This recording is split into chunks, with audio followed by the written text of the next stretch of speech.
সকলকে জানাই সুপ্রভাত, সঙ্গে অনেক অনেক ভালোবাসা।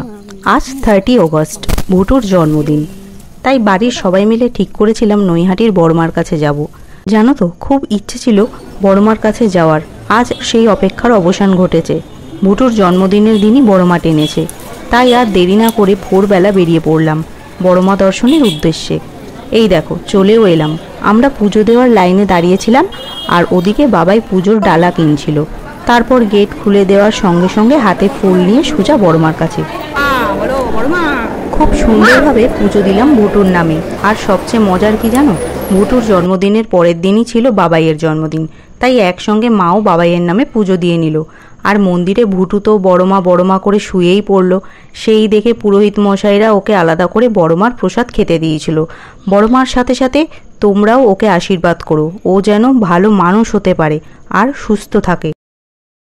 তারপর ওখান থেকে একটু গঙ্গার ফেরিঘাটে গেলাম, সবাই মিলে ছবি তুলে বাড়ি চলে এলাম।